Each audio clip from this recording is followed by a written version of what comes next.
So, bit of a different video today.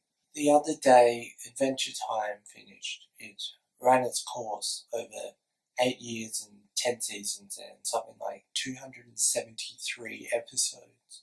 Now, because the only way I would have been able to really see the finale would have been if I had an Australian version of cable.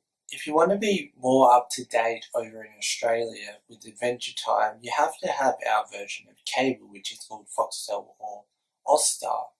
For that reason, I am not overly up to date with Adventure Time, but just because it ended and just because I'm something like 3 or 4 seasons behind, they show it on normal TV here, but they just replayed the first 4 seasons or 3 seasons, something like that.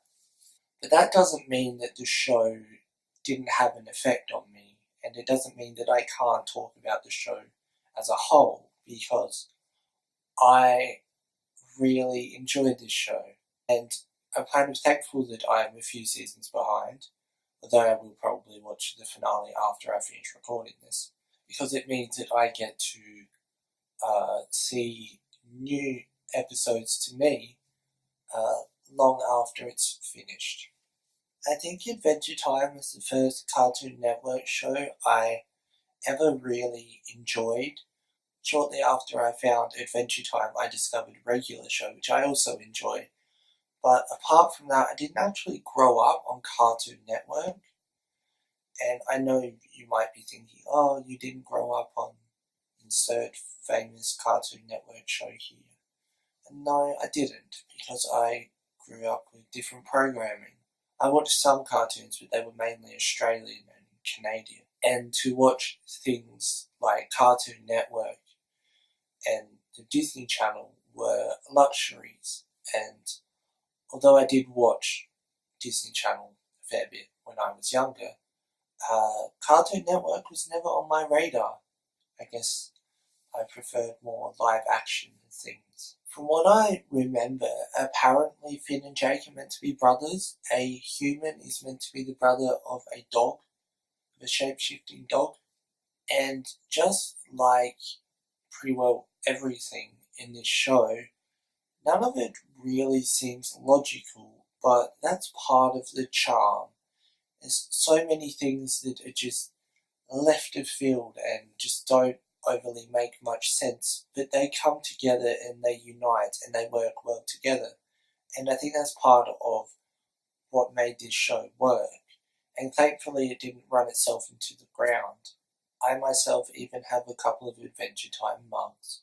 As much as I enjoyed the adventures they went on and the different characters they came across and whatnot, I do think that it was the unity with different people from different aspects that's really kind of, I suppose, hit home for me. And the backstories of the characters, of some of the backstories that they presented and stuff, really gave you a good understanding of the characters and how they came to be how they were, and every one of them can be seen as having human traits, and therefore I think makes their characters more, I suppose, believable in an emotional sense. Of course, Jake shape-shifting and stuff, it's not like humanly possible or whatever, but the stories of like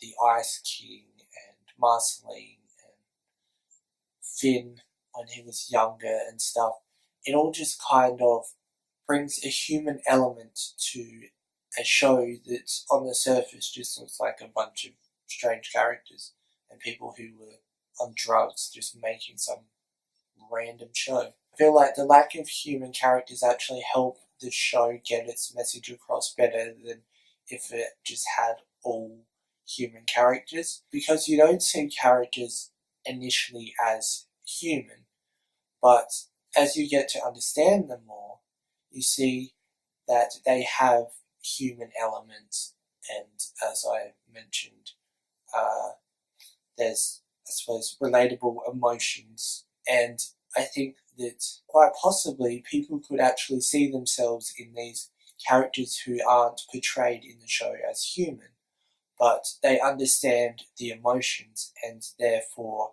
they kind of get it. Now, the show is based off a short, and this will probably be claimed, but I'm going to show you a short clip of that short in case you haven't seen it.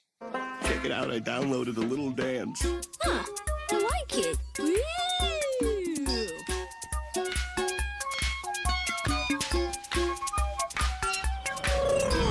I didn't really have a plan for this video, much like many videos, so I don't really know how to end this video, and if you want me to talk more about my favourite shows or anything like that, or favourite music even, let me know in the comments, but I know that Adventure Time will be missed for its creativity and human connection.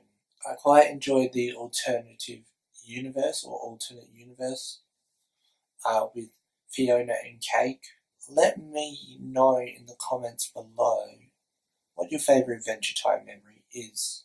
I think I've only ever really bonded with one person over Adventure Time. I haven't gone to communities specifically about it. I imagine it brought a lot of people together. For that, it will be missed.